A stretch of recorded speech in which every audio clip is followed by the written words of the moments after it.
Did you know that? If you're looking for true Christianity, A.J. Tomlinson is your man. He knows exactly what Christianity is.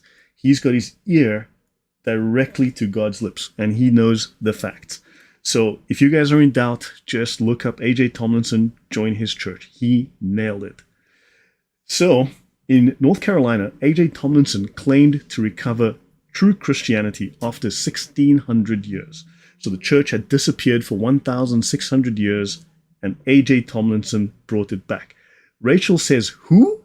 Star-Lord. Who? Star-Lord. Who? Star-Lord, Rachel. Come on, man. Yeah. Yeah, A.J. Tomlinson. Thank heavens. Thank heavens for A.J. Tomlinson, guys. We thank heavens for this guy. If without him, where would we be today? He was a self-taught former Quaker.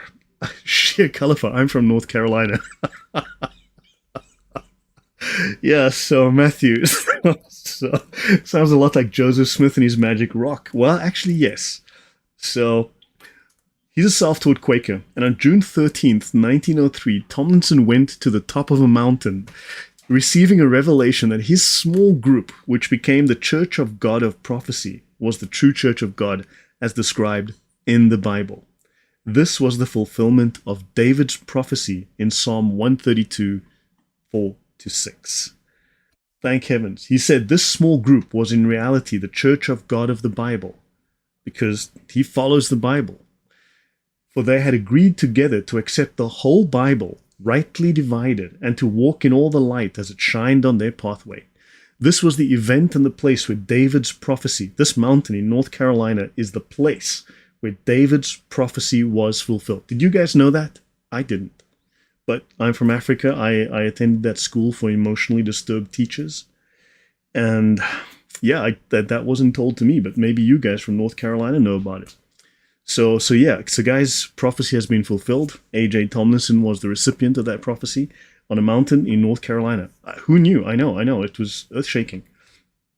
And he said, I will not give sleep to mine eyes or slumber to mine eyelids until I find out a place for the Lord, a habitation for the mighty God of Jacob. Lo, we heard of it at Ephrata. We found it, the church, in the fields of the wood. So the place is called the Fields of the Wood. It's in North Carolina. Look it up and look up A.J. Tomlinson. So luckily he rescued the church. Tomlinson's belief was based on the idea that the original Christian church had been lost and covered over with the creeds and doctrines of men. He wanted to restore the simplicity and the certitude of the early church, and he rejected denominationalism. All these fractured, broken denominations, he rejected that. He wanted to go back to the one true church. So what did he do? He founded his own denomination to do exactly that. So he creates his own denomination to do this, like many others. A.J.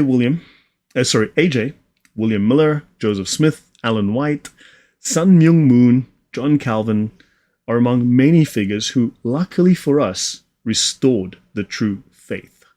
Any gold tablets? I think he's got something else going on. Not gold tablets. Okay, just because he got the Blue Devils and Demon Deacons doesn't sound it.